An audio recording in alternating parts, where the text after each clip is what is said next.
Sí, ¿verdad? Buenas tardes. Normalmente trato de no leer y de no estar sentada para expresar con mayor veracidad mis comentarios. Agradezco mucho, realmente mucho, la invitación que me hace el Instituto Tamaulipeco para la Cultura y las Artes. No es la primera vez. Y lo agradezco porque me permite celebrar ese día tan importante que es el Día del Patrimonio Mundial, la celebración sobre el patrimonio mundial.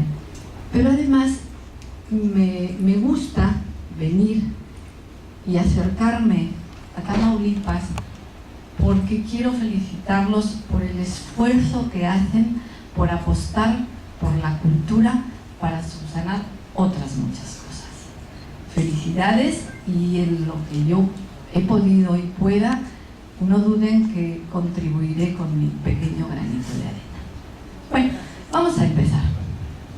Hablar del registro es un tanto tedioso, un poquito a veces aburrido, porque estamos hablando de un elemento jurídico con todo el entorno legal que tiene, y esto pues, a veces se hace difícil expresar.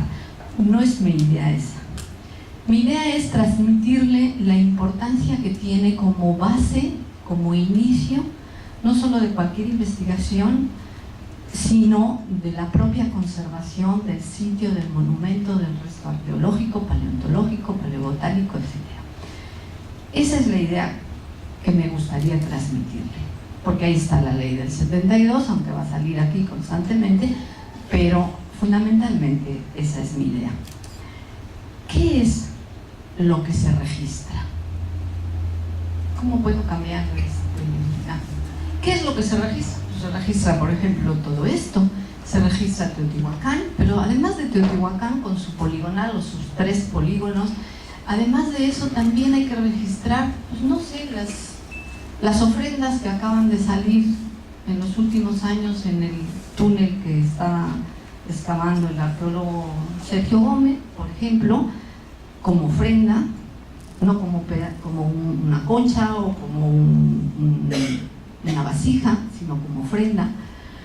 El Tajín, el Templo Mayor, lo mismo, es todo un sitio y hay que registrar lo que aparece en ese sitio, siempre y cuando, evidentemente, que aquello que aparezca tiene el fundamento, es decir, se hace a través de toda una reglamentación que hay sobre la investigación arqueológica en México.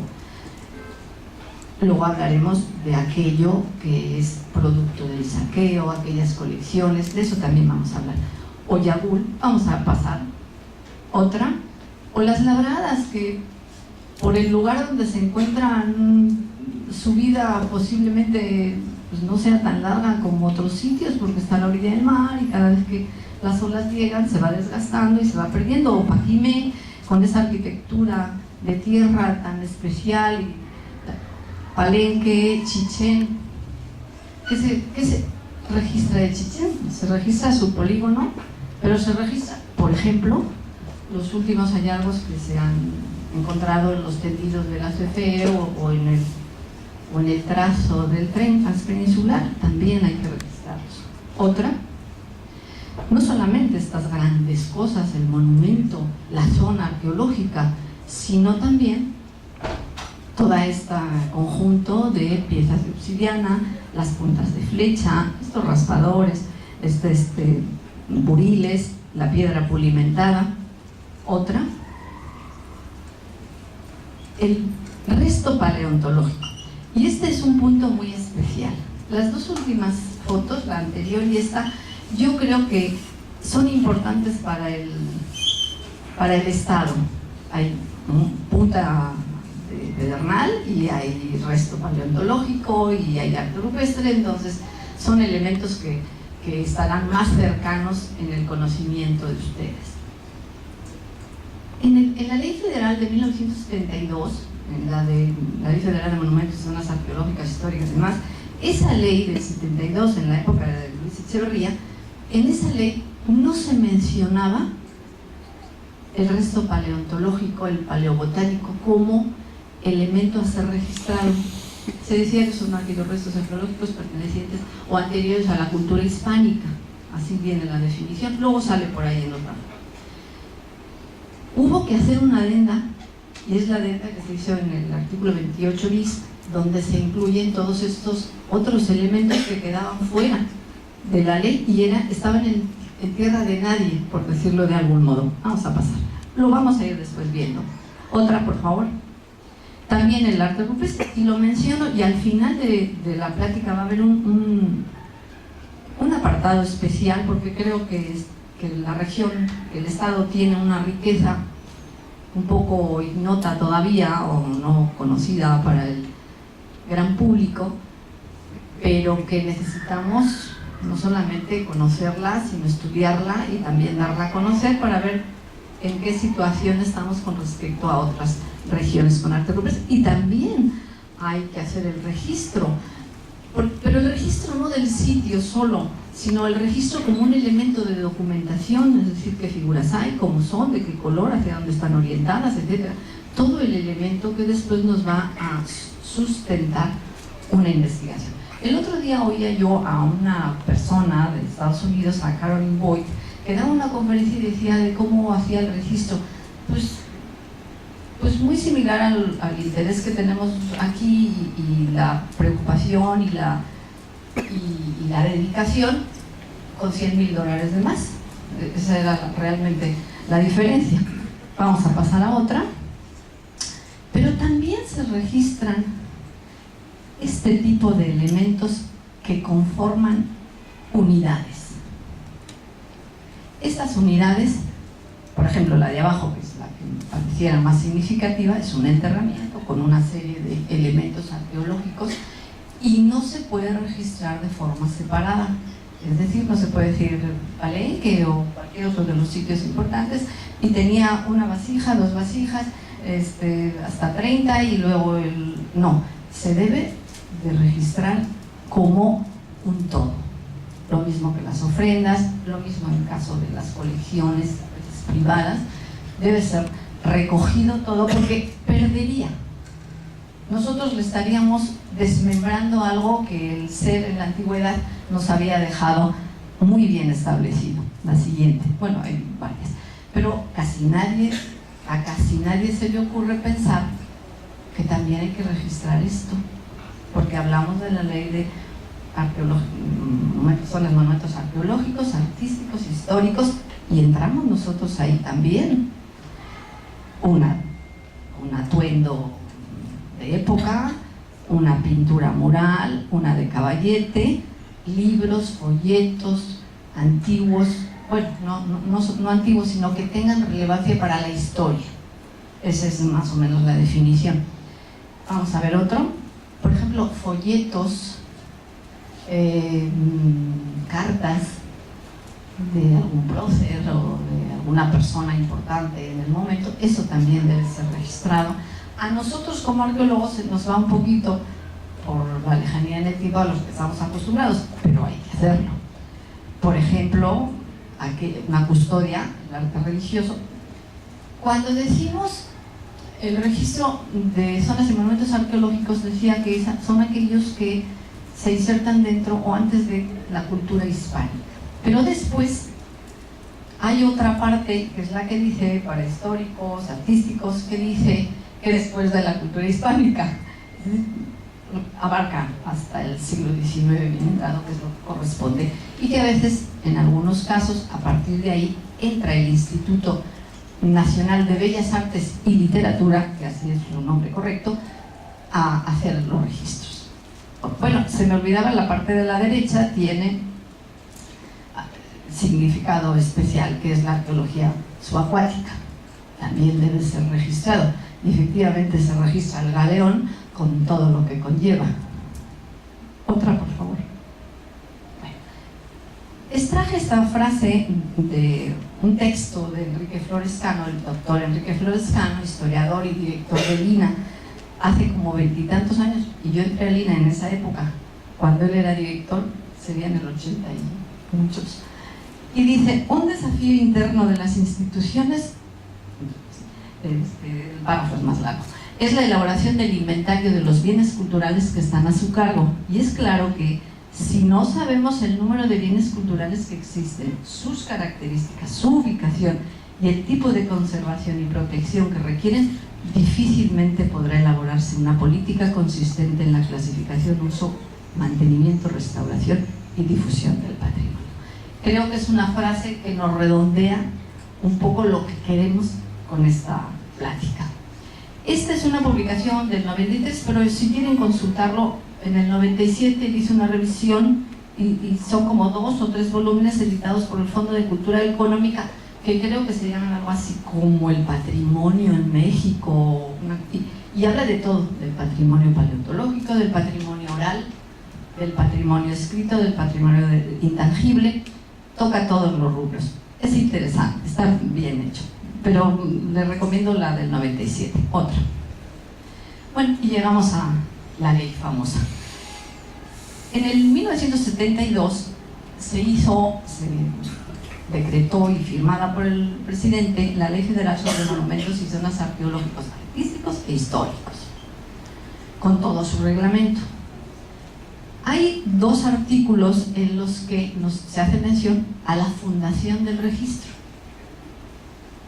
Cuando yo trabajaba en registro no era solamente un elemento jurídico de registrar las piezas, que sí existían. Desde ahí estábamos divididos como en 2 secciones, una los registradores y otra los investigadores. Los registradores hacían su trabajo, era registrar las piezas, las colecciones, los sitios y demás. Y los investigadores lo que hacíamos era diseñar las poligonales, o hacíamos, en mi caso, a mí se me encargó hacer todo un proyecto que era el de el Atlas de Pictografía y Petrograbado de México, que es el que desarrollé y el que llevamos durante varios años haciendo, y bueno, pues llegamos a concretar algunas áreas sobre las que se hicieron recorridos y registros. Pero una cosa era el aspecto legal del registro y otra parte era el aspecto académico o de investigación del registro. Hoy no.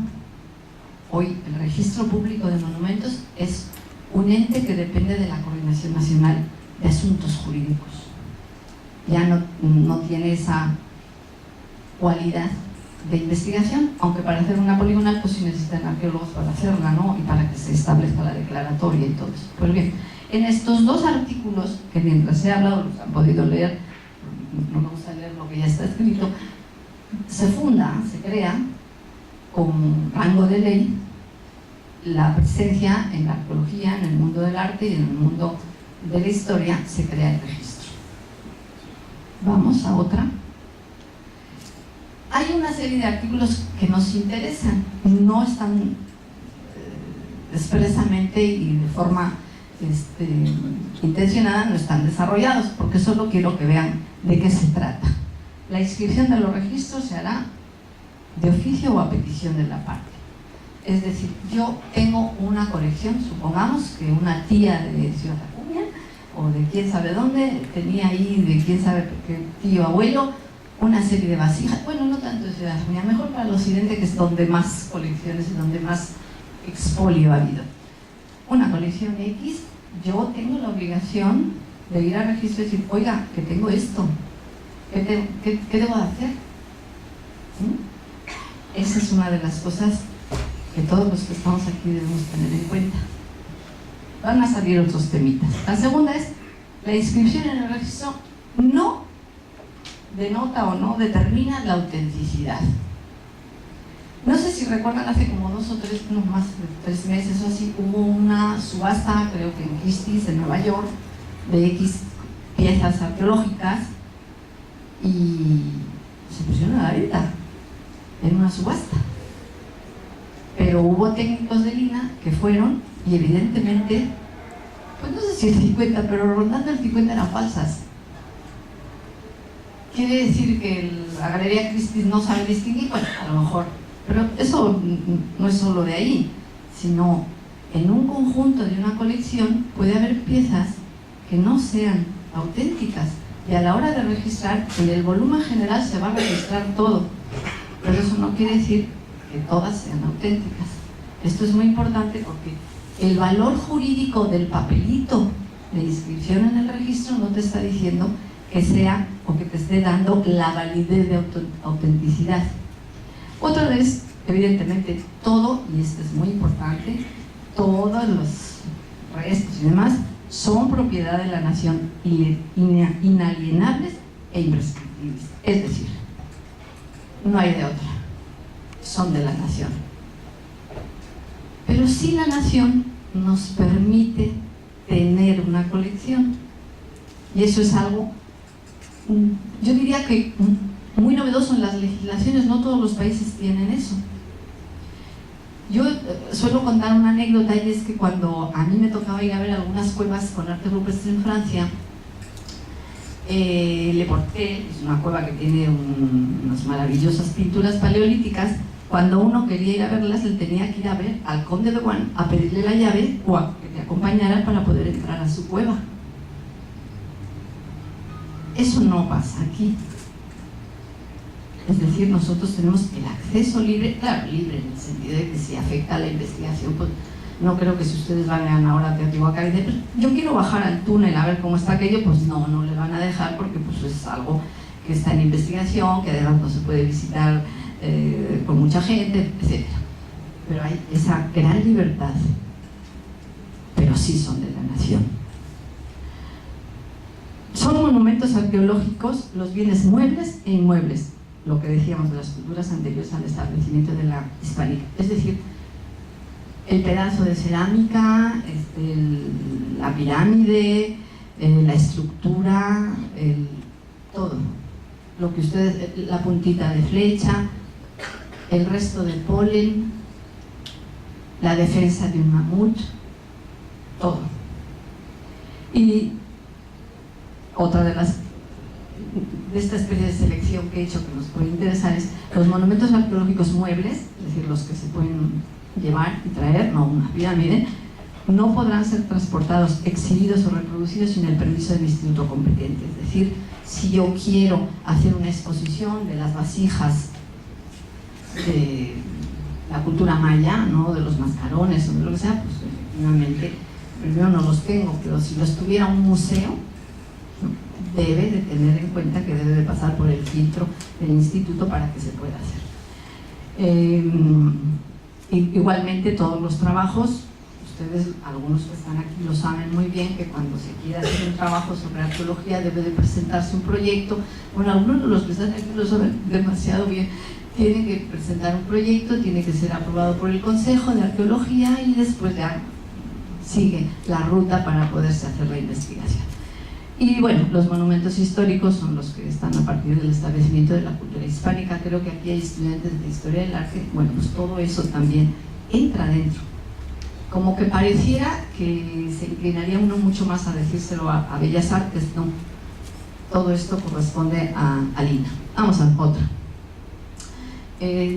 La pasamos porque más o menos es lo que veníamos diciendo. Bueno, vamos a seguir. Ahí viene expresado cuáles son los inmuebles, por ejemplo, históricos, los del siglo XVI al XIX, que son anexos de curatos, de arzobispados, por lo tanto, lo que hay en un archivo parroquial de determinada antigüedad debe ser considerado como patrimonio también. Digo el parroquial porque es el que más cercano en la cotidianidad nos vemos o nos encontramos. Vamos a pasar. Aquí hay ¿qué es lo que debe de conocer el instituto correspondiente? ¿Qué naturaleza tiene el monumento? Una descripción, nombre y domicilio del propietario, si lo detenta, no la propiedad, sino el usufructo o la permanencia en sí, los actos traslativos del dominio, etc. Vamos a pasar. Todo eso está en la ley, mucho más amplia. En esta sí quiero detenerme porque como que hay una mala información de qué es el registro, qué es un inventario y qué es un catálogo, como que pareciera que todo es lo mismo. No. El registro, bueno, primero es un organismo, ¿no? ¿A qué consideraría yo, para que nos entendiéramos, qué se consideraría como registro? Es como el acta de nacimiento, no de nacimiento, el acta de una pieza o de un monumento. Ese es el registro, ¿sí? No de nacimiento, porque el nacimiento puede ser muy diverso, pero bueno, esa acta, como la que todos tenemos, es decir, un material que no tiene su número y su acta de registro prácticamente no existe. Es lo mismo que un niño que no tiene acta de nacimiento. Ahí está, pero no existe legalmente. El inventario, en cambio, es ya el registro total de las piezas clasificadas por determinado modo, que lo que les decía de las ofrendas. Un inventario te dice, bueno, es el templo mayor, pero es la ofrenda 127, y ese es el inventario. Y el catálogo es otra cosa diferente. Es como un inventario enriquecido que ya es fruto de la investigación, de la aplicación de la ciencia. Ustedes, si hay historiadores del arte, sabrán que cuando hay una exposición dice catálogo de la exposición de Sorolla, pongamos por caso, ¿no? Y entonces ahí se estudia que los que están en la Spanish Society o que los que están en no sé dónde, y entonces ya se da una interpretación y un trabajo de investigación. Ese es el inventario. No tiene por qué tener ni las colecciones, no tiene por qué tener, pero no estaría de más porque hay detrás un campo de investigación que nos permite conocer mejor el material. Vamos a pasar a otro.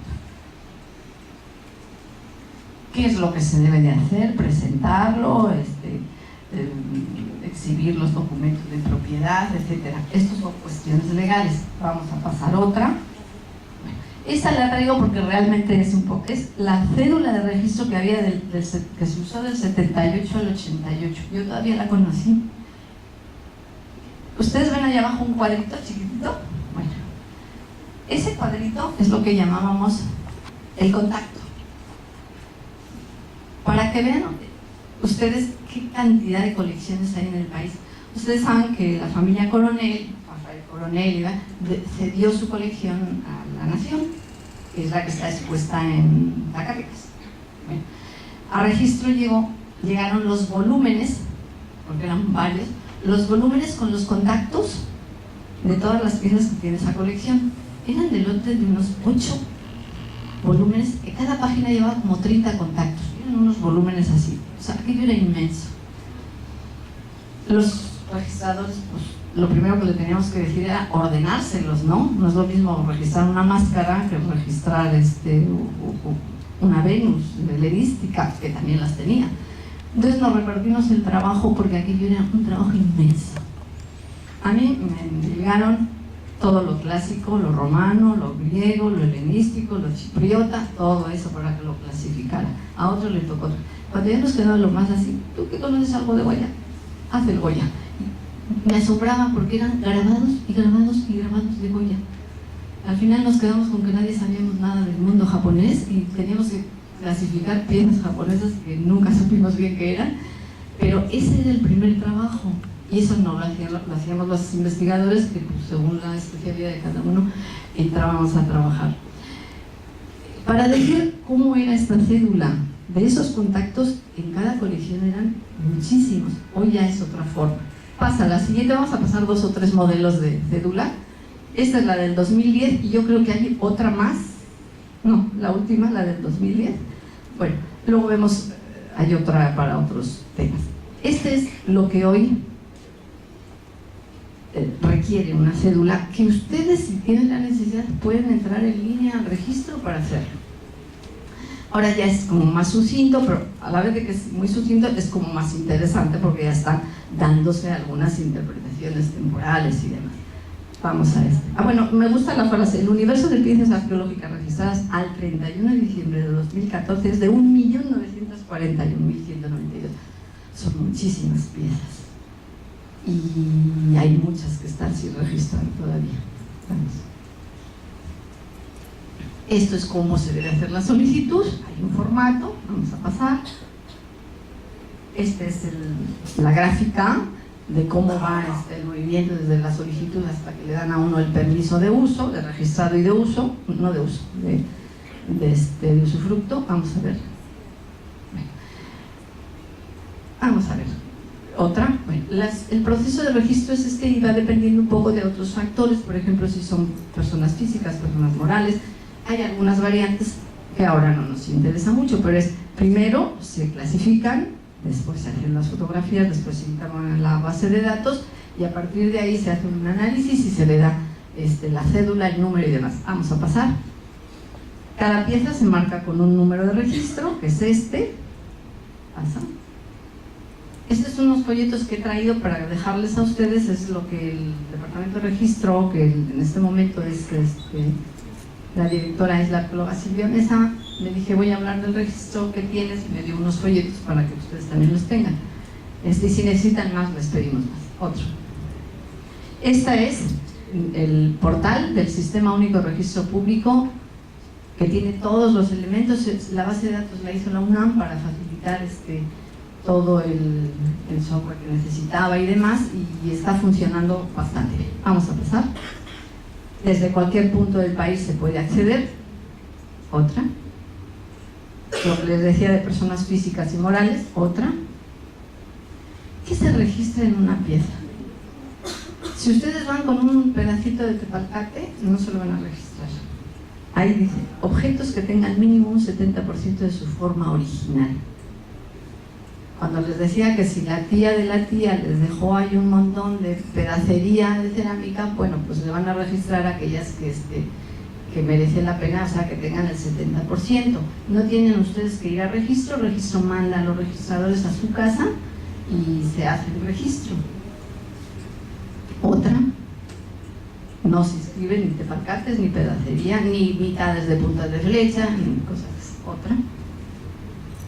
Como ven, desde los fósiles, aquí hay un asunto. Hace 2 semanas hicimos desde la dirección un taller de paleontología. ¿Por qué? Porque es ese mundo que está ahí un poquito todavía en tierra de nadie, pero ya va a dejar de estar, porque se va a generar el Consejo de Paleontología. Lo mismo que hay un Consejo de Arqueología, se va a generar el Consejo de Paleontología, de tal forma que dicte las normas para la conservación, el estudio, la investigación y los permisos que requieran del mundo de la paleontología. Es un poquito complicado, porque lo mismo, el gremio de los paleontólogos está como muy disperso. La UNAM tiene una buena colección geológica, que tiene el Museo de Geología, y ahí tiene paleontología, la Universidad de Veracruz, la de Yucatán. Entonces es un poquito más complejo, que el INAH ya son muchos años los que trae con su Consejo de Arqueología, ya tiene la normativa muy establecida y demás, pero ya se ha hecho, desde el año pasado hicimos todo un análisis, hicimos un diseño de lo que sería el Consejo, y ya está, creo, ya para firma.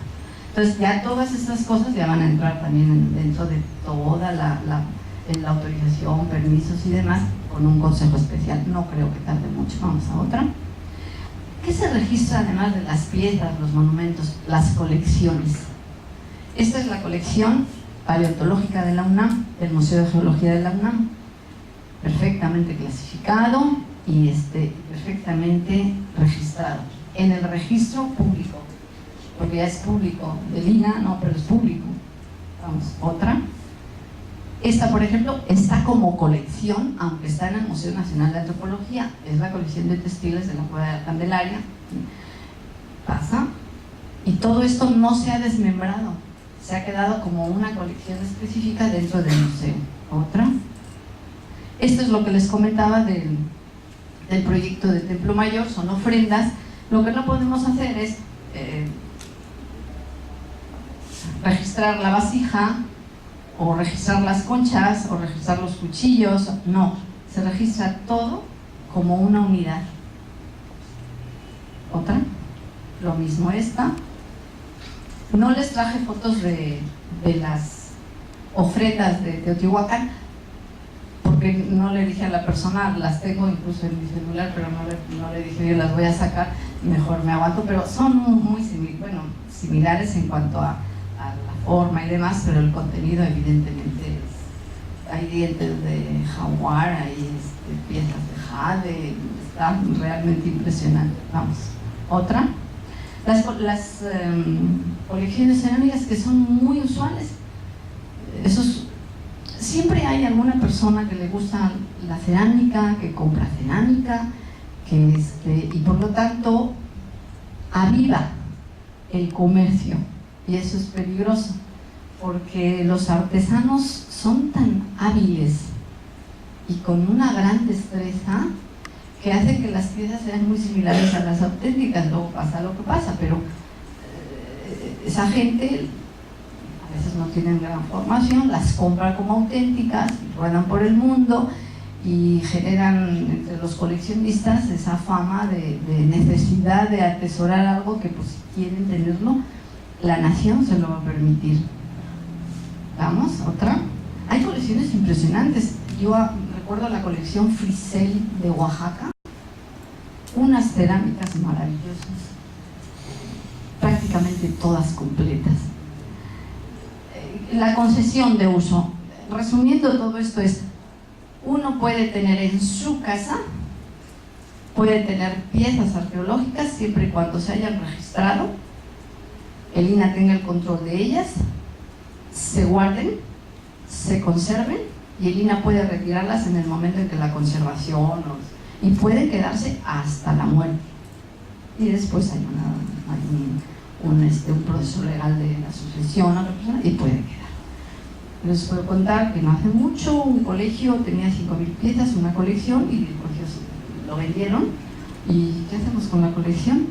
Pasó a otra entidad educativa, pues se le hizo la transmisión de la concesión de uso de esas 5.000 piezas, que había sido un exalumno que en su casa las había dado a alguien y dijo mejor que en otro lugar las dejó ahí. Vamos a otra, en resumidas. Efectivamente, las piezas, aparte de que aparezcan por ahí porque alguien las recoge y demás, normalmente son piezas que son fruto de la investigación arqueológica. Y como digo, hay toda una normativa de cómo debe ser cómo es la investigación en México. Hay parámetros perfectamente y elementos que deben ser cumplidos, porque si no, pues el Consejo de Arqueología ratifica o no un informe o una propuesta. Vamos. Son las que salen. ¿Quién puede hacer arqueología? Evidentemente los arqueólogos del país pueden hacer arqueología, proyectos de universidades foráneas.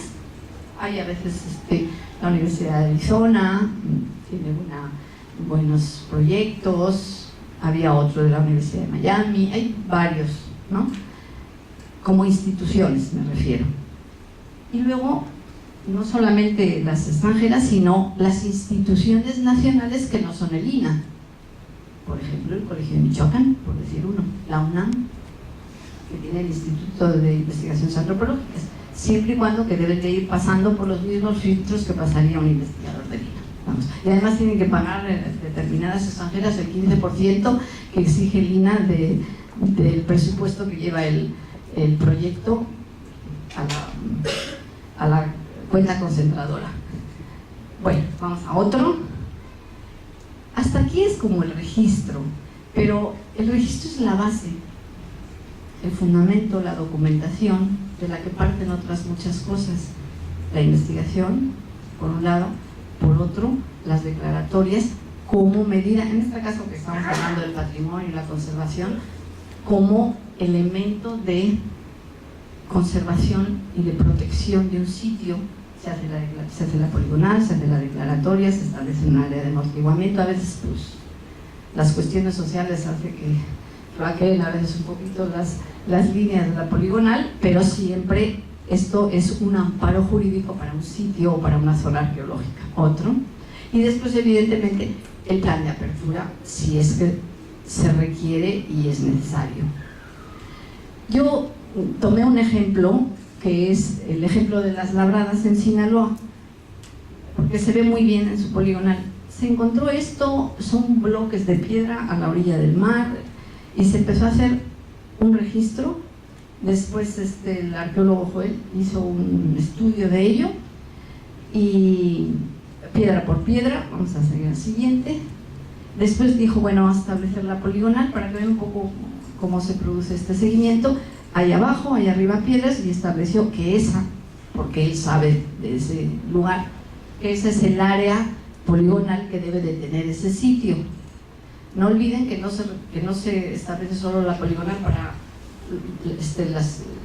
la hectárea que puede ocupar un sitio, sino hay una amplitud, porque evidentemente seguro hay en el entorno hay más restos arqueológicos, y además debe de llevar un área de amortiguamiento.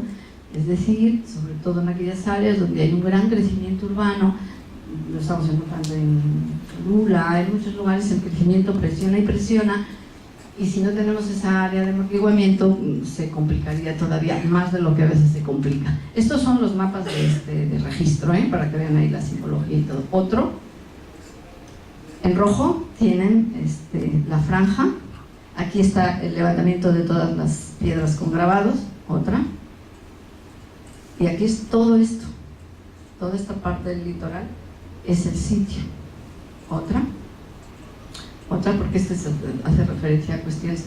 Y además hay algo que no hemos dicho, pero que es muy, muy importante, es la tenencia de la tierra. Cuando se hace cualquier registro con vías de establecer una declaratoria es un problema la tenencia de la tierra.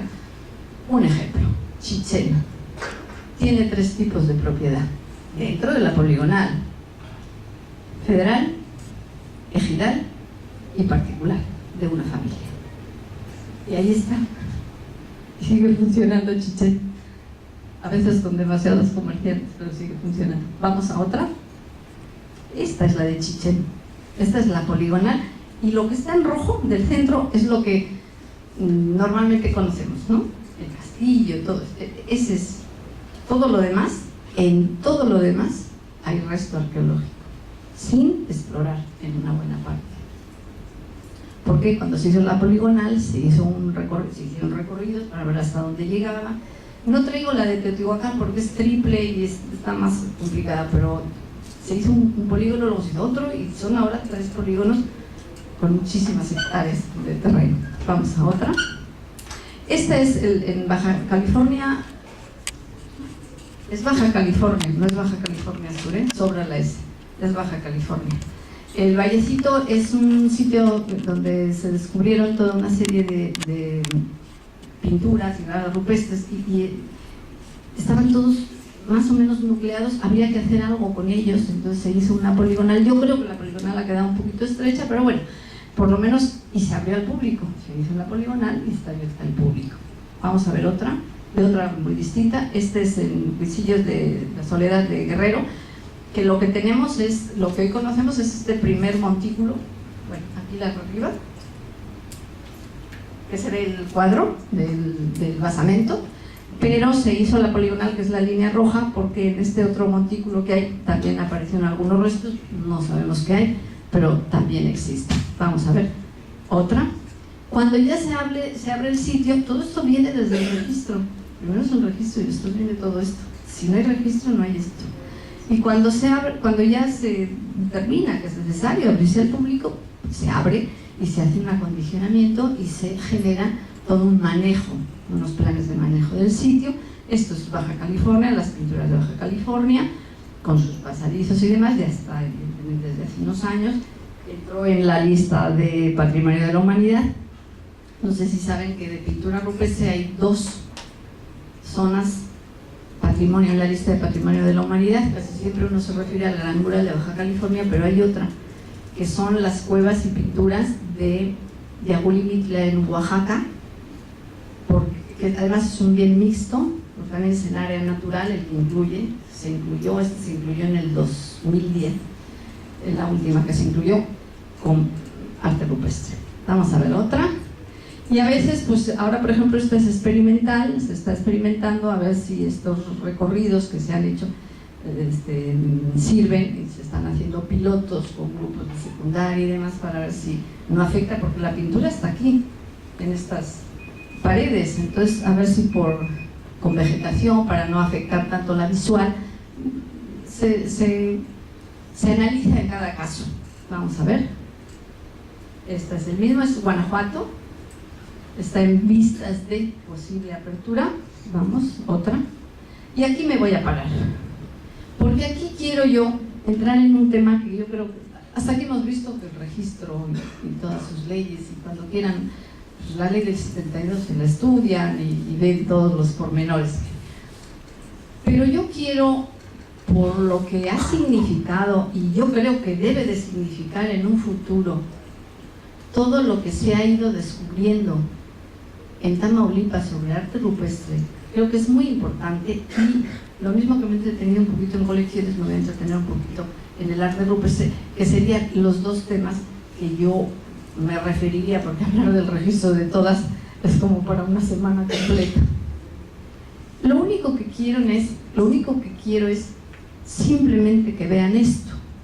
Si me pasas las 3 seguidas, las 3 que vienen, esta y otras 2 más seguidas, y ahora volvemos a la primera, solamente mirarla. ¿Por qué se las pongo? Porque quiero llevarlos a otro nivel de cosas. La de la izquierda la de superior izquierda es la Cueva de las Manos de Patagonia. La de la derecha es Lascaux, en Francia. La de abajo es de Argelia, es unas pinturas. El Magreb es una de las zonas que tiene una buena cantidad de sitios, y la derecha es Baja California. Siempre en los 4 hay una de México. Lo primero que tenemos es un contacto visual. ¿Qué es eso, no? O sea, vemos manos, vemos un animal, pero para el arte rupestre no nos podemos quedar ahí. Tenemos que ir un paso más atrás. Lo mismo que hay veces que ir un paso más adelante, hay que ir un paso más atrás. Es decir, ¿qué otras cosas veo? Si hay una aglomeración de manos, no me puedo quedar así tan tranquila. No, hay una selección del lugar. Posiblemente tenga que ver con el arraigo de algo, con la necesidad de aprehensión, con otras muchas cosas. Si yo veo a la derecha, lo que puedo decir es que es alguien que dibujó, que sabe dibujar perfectamente sin una sola corrección, y no es que haya traído esta porque es espectacular y es la única, no, en Nió, en muchísimas cuevas, en Altamira, no hay ni una sola rectificación, lo cual quiere decir que no solamente era un buen ejecutante, sino que conocía la fauna perfectamente, no necesitaba estar mirando al modelo, porque además de hacer esa que está muy bien hecha, si ustedes se fijan, hay otros que están medio de cualquier modo, están abajo, hay una superposición, hay una reutilización del lugar, algo nos ha querido decir. Si miramos la de la izquierda, pues es una escena de caza, ahí lleva sus arcos, es inevitable mientras no me digan lo contrario, a lo mejor era ritual o a lo mejor era realmente una escena de caza para satisfacer las necesidades primarias de, creo que les estoy tapando, las necesidades primarias de un grupo humano. Y la derecha es de Baja California y de la Sierra de San Francisco, y es esa especie de, pues, elemento de conjunto de varios seres que están en torno a unos animales y que posiblemente están en alguna actividad, yo digo, de carácter simbólico. Por lo menos todo eso debe de venirnos a la mente. Si pasamos a la siguiente, veremos lo mismo. Los bisontes, pues son bisontes, es la fauna del momento, o una de las especies del momento. El bison priscus es de los más característicos del Paleolítico europeo, pero si nos damos cuenta es ¿por qué, habiendo en Altamira tantos espacios, ustedes no lo pueden ahora ver porque no se abre, bueno, dicen que se va a abrir, pero bueno, está difícil, pero los que tuvimos la gran ventaja de verla y verla y verla muchas veces, uno se asombra de por qué, habiendo tantos espacios, se quedaron en el gran salón y además aprovecharon esas formaciones rocosas naturales para dibujar en una posición realmente inusual de un bisonte, que es un bisonte replegado, al que solamente de la bola de la geología de la cueva, de la litología de la cueva, solamente hace falta pues un par de cuernos, sacarlo, y la cola en algunos otros, no necesito más. Es decir, hay todo un elemento de análisis del soporte. Bueno, así podríamos ver. Aquella de allá es la gran superposición de todo, uno sobre otro y sobre otro, y la cueva de Nió es tan enorme que solo les puedo decir que en la entrada de la cueva de Nió, en la Segunda Guerra Mundial, paraban los aviones a ese nivel, y de ahí de la boca para adentro es igual de grande. Estos son de los países nórdicos, de Suecia y de Noruega, donde el elemento, los barcos, las mazas, ya estamos hablando de otra época en que se debió de conocer otro tipo de material que no solamente era la piedra, y aquello es la cueva de las monas, si no recuerdo mal, en Chihuahua, que efectivamente es un mundo totalmente simbólico, pero además simbólico por un lado, pero por otro lado hay desde cosas que son antiguas a esos, por eso se llama cueva de las monas, a esos monos, y hay otros monos más que van vestidos con atuendo colonial. Entonces, cómo la reutilización de los lugares ha estado presente. Vamos a seguir y ya nos vamos de largo. Esta es Australia. Evidentemente los marsupiales ahí son lo común, por lo tanto es una fauna. Aquella es una danza de la parte oriental africana, Etiopía, donde eso es una especie de danza de mujeres. Es una bellísima figura de la Sierra de Capibara de Brasil, del estado de Piauí, que pues evidentemente es una animal preñada y con su animalito debajo recién nacido, y ahí tienen ustedes la parte de México que nos corresponde. Vamos, es todo un mundo evidentemente simbólico. Les voy a pasar algunas así, pásenla para que ustedes solamente se vayan dando cuenta qué es lo que tenemos. Esta es la de las monas famosas, perdón. Ah, que la regrese, es que luego vienen otras. Bueno, vamos. Ah, no. No es para atrás, por favor. Por eso he dicho, y aquí la que nos toca. Bueno, les tengo que decir, mientras estamos regresando, ¿me pasas una revista, Gustavo? O esa misma de todavía no sé si salió a la venta ya salió, no lo sabía yo. Salió esta revista, aquí viene mencionado Tamaulipas. Es una revista de arqueología mexicana que no tiene más sentido que llegar a conocer, pues algo así como un vistazo, como una panorámica de lo que hay en el arte rupestre en México. Nos quedábamos siempre con un par de cosas, y yo creo que el país tiene muchísimo que da de sí y que debemos promocionarlo.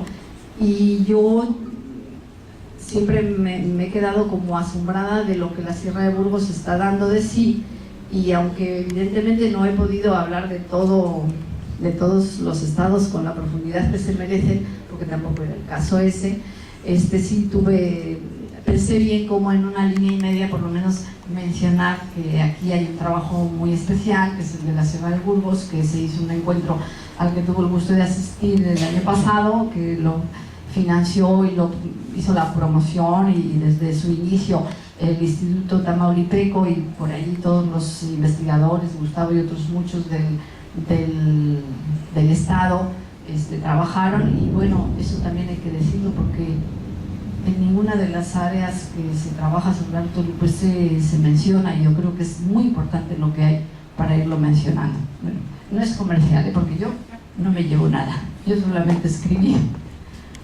de esto no cobramos. Bueno, entonces de Tamaulipas, pero luego les voy a enseñar más, y a ver si me regalan algunas fotos más para poderlas ir sacando. Vamos a pasar, les decía que esto es Baja California, vamos a ir pasando, esto es La Pintada en Sonora, y pásame la anterior, es que si me entretengo mucho no acabamos. Bueno, ahí vamos. En estas figuritas, quiero que las vean, estas, pero está todo esto. ¿Qué tenemos primero? Bueno, están estas otras grandes y las chiquitas esas, es decir, hay dos mundos muy diferentes aquí en La Pintada, pero además La Pintada es un sitio espectacular, es un cañón donde se abre con una presencia de agua en las aperturas, y eso es un...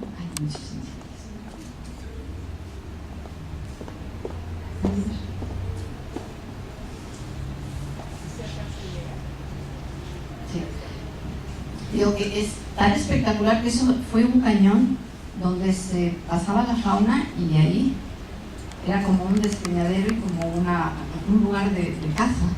Vamos a pasar. A la vez que eso tenemos toda la simbología que se repite en muchas zonas del norte. No sé por qué puse tantas de La Pintada. Vamos, otra. algo que nada tiene que ver con lo anterior y que está ya mucho más ligado, por ejemplo, al mundo agrícola. Otra. Porque en el norte hay que distinguir que hay una primera especie de sustrato, pasa otra, hay una especie de sustrato que es de cazadores-recolectores netos, por decirlo de alguna forma, y después se va produciendo el asentamiento, la agricultura o por lo menos la recolección, y también se refleja en el arte rupestre. Vamos a pasarla. Esta es la que les decía, la Cueva de las Monas. Evidentemente, el acto del arte rupestre no acaba con... En el norte hay el problema de la extensión temporal, es decir, desde X años antes de la era, hasta el siglo XVI, y todos son cazadores-recolectores. A partir de ese momento, cazadores-recolectores, a veces más recolectores que cazadores, pero bueno, en ese entorno, y después, en esos mismos lugares, o en lugares similares, está la presencia colonial, y siguen pintando sobre esa misma zona. La Cueva de las Monas que hemos visto antes es la Cueva de las Monas esta, en otro de sus paneles. Vamos a pasar, es la misma que hemos visto, son paneles diferentes, otra.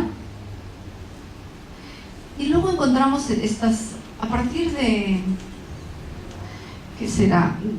Coahuila, Durango, Coahuila, de la zona lagunera, de la zona de la laguna, perdón, ahí hay una serie de bolsones. En las cresterías de los laterales de los bolsones hay muchos grabados, la erosión hace que se desprendan y caen, y eso se repite. Tuvimos la ocasión de registrarlo de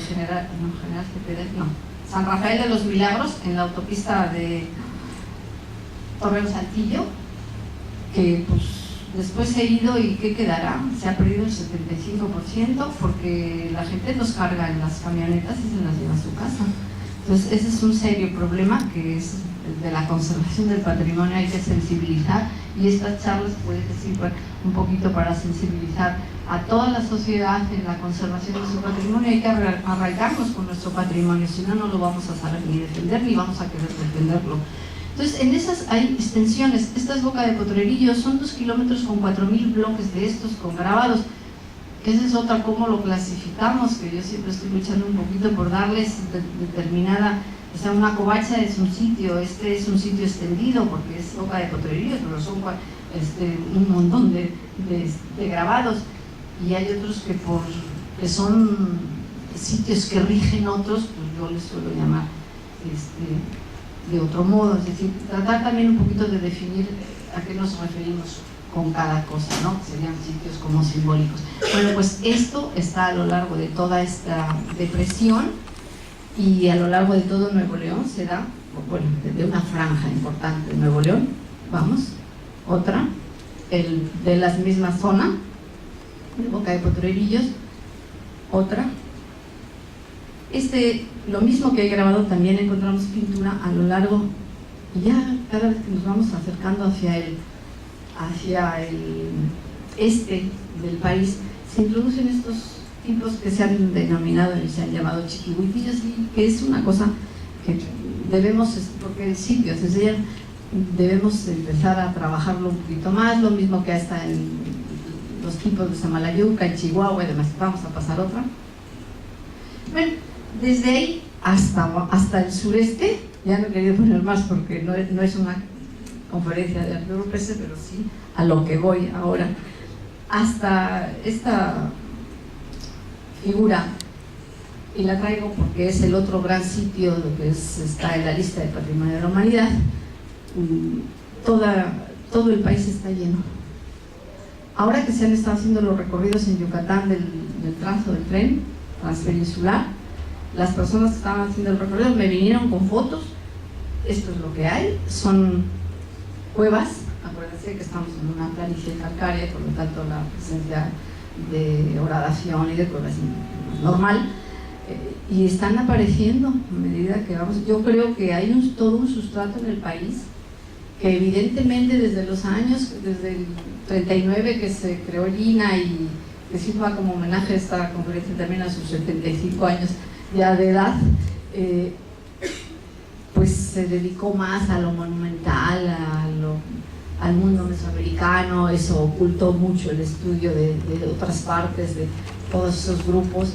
Entonces fue un poco en detrimento, y hay áreas que pues, no se han explorado bien, solo que haya habido alguna obra hidráulica o alguna, por ejemplo, Chicoacén. En las paredes de Chicoacén aparecieron, Alejandro Martínez registró muchos sitios con pintura rupestre, ahí por ahí quedan publicados. Es decir, cada vez que hay una cosa así en áreas donde uno no esperaría, porque tradicionalmente la cultura maya arrasa, por decirlo de algún modo, no, también hay. Yo creo que todo el país está completo. La siguiente, por favor. Bueno, ¿qué hacemos en registro?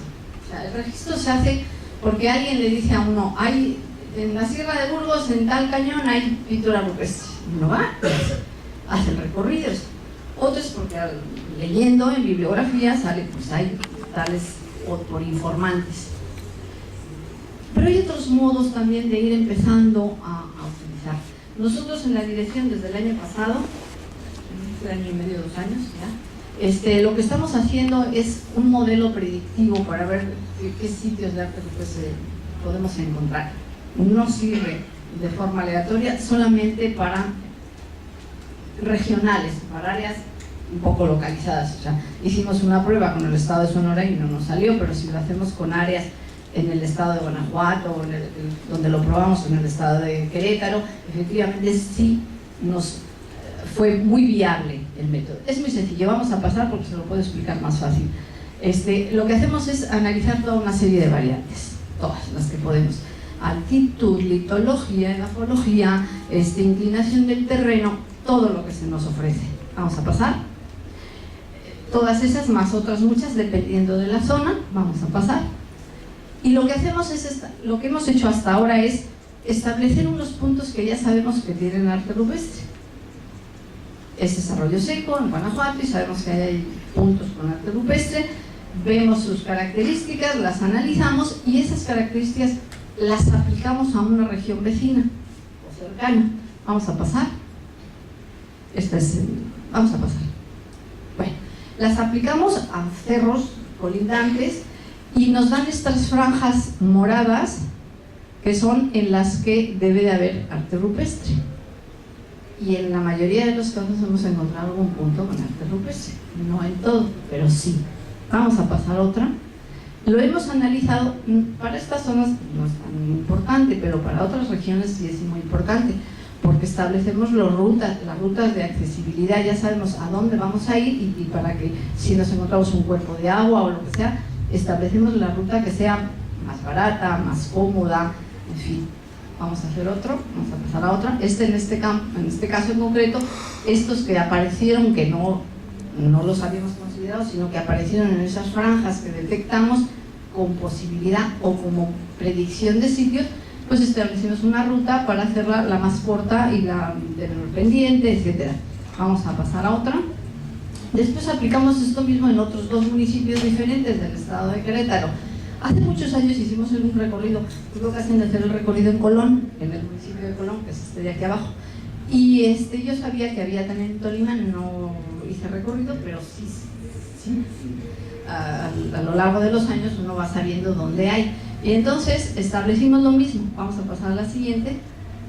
Establecimos los que sí había en Colón, que están en el registro arqueológico, y empezamos a hacer la predicción por los lugares que tenían las mismas características, y descubrimos en registro que en Tolimán hay todas estas, dentro de las zonas donde nosotros a través del SIG y de monitoreo del INAH, pues sabemos, ya dijimos, ahí debe de haber, establecimos puntos, fuimos al registro, ¿hay sitios aquí? Sí.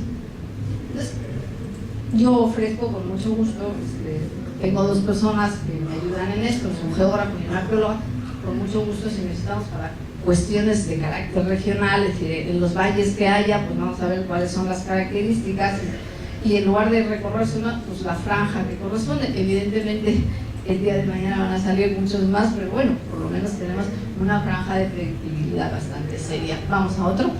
Estos son se establecimos por corrientes de agua, por geología, se establecieron todos los parámetros. Vamos a empezar por vegetación, orientación de las laderas, otros, las rutas de menor costo. Una vez ya descubrimos que hay, vamos a ver cómo llegamos a ellas, vamos a otro. Y la herramienta, pues ahí dice, desde nuestro punto de vista, ¿para qué puede servir? Nosotros no lo hemos hecho más que como un ejercicio de experimentación. O sea, no tenemos un proyecto para decir voy a buscar tal cosa, sino por si le sirve a alguien, creo que tenemos un poco la obligación desde la dirección de experimentar algunas cosas. Vamos a pasar. Bueno, ahí están todas. Otro de los elementos que nos sirven mucho para el registro puntual de las figuras es la famosa software del V-Stretch, que es resaltar el color, lo que nos permite una serie de identificación de figuras que a simple vista a veces ni siquiera se pueden ver. Otra, estos son ejemplos en Baja California, está la imagen dividida, ya la ven ustedes, qué es lo que se ve y lo que no se ve de uno y de otro. Vamos a ver otra que creo que está mejor, esta es con el V-Stretch, esta, y esta es lo que se ve en la roca. Evidentemente hay más elementos que podemos identificar con este resalte de los colores. Los barridos electrónicos, el estudio de fotogrametría muy puntual, de microfotografía, todo eso es lo que hoy nos permite hacer un registro un poquito más edificante que lo que siempre hacíamos, que era ver, describir. De eso utilizamos evidentemente las tablas de color para no decir, pues es rojo, anaranjado, tirando a, no sé, no, el número tal de Munsell o la clasificación que sea necesaria. Es decir, tenemos que avanzar en ese proceso del registro. Y creo que aquí es la última antes de... Hasta aquí no he querido, porque esto les digo que seguiríamos como por mucho tiempo, pero yo sí quiero hacer un pequeño homenaje. Creo que viene la siguiente, a ver. No, todavía es lo que les decía del V-Stretch. Vamos a pasar. Todas estas figuras apenas se ven en la realidad. El deterioro es tan grande. Acuérdense que es un elemento que está a la... todo lo afecta, es un elemento muy débil. Entonces, en la medida que tengamos todo aquello registrado, bueno, podremos mantener como documentación y como conocimiento. Mejor vamos a pasar a otra. Y esto es lo que tenemos que ya está registrado, pero que he querido hacer mi pequeño guiño a Tamaulipas, el Balcón de Moctezuma. Vamos a buscar algunas, pasa porque ya son de sitio arqueológico. Adelante, son todos sitios de Tamaulipas. Quiero que los vean porque hay algunos que necesitan un poquito de mano de gato, no, a veces necesitan un poquito más. Entonces vamos a tratar de conservar y de cuidar nuestro propio patrimonio. Vamos a pasar. Todas las que más o menos se pueden así, sin más, no tengo ningún interés en definir ahora qué es lo que hay en cada cosa. Las flores, miren cómo estaba el archivo histórico que tienen ustedes. Así se fue y ahora creo que esta debe ser la última, ¿verdad? Porque es porque tiene más la estructura más. Y bueno, a ver qué se puede hacer con las flores. Vamos a por otra. Y bueno, esto es algo que yo tomé en el Museo de la Cultura Huasteca en Tampico. Vamos a pasar todo esto. Todas esas piezas están registradas, evidentemente, para que vean que no solamente por ahí por el mundo se registra, por otros estados, aquí también se tiene el registro. Y la Sierra de Burgos, que yo creo que sí merece la figura por excelencia. Esto necesita ser estudiado de ya. Otra, la que vemos, otra, esta, como la utilización del soporte, dando el marque a una figura. Y no debe ser la única, debe de haber muchas. Otra, estas son ya, habría que ver con un estudio etnográfico, ver bien cómo se introduce el tema. Ese es otro de los retos. Los retos no solamente es el registro, el reto es la inserción en el tiempo y en la cultura. ¿De dónde? Porque cazadores recolectores, así como que es muy amplio, ¿no? Ir dando márgenes temporales y el otro es aprovechar algo que México tiene y que no tienen otros países, a excepción de Australia y Sudáfrica y algunos por ahí, que es a través de la etnología permear a ver cómo conocemos a aquello que nos quedó de esos grupos indígenas y a ver qué le podemos sacar para la interpretación y el conocimiento de estas figuras. ¿Otro? Bueno, y termino con la misma frase. Evidentemente, el desafío que tenemos es hacer un registro correcto, un registro que no solamente sea un número, sino que sea toda una documentación y que sea la base de la investigación y, por lo tanto, de la conservación de nuestro bien patrimonial. Muchas gracias.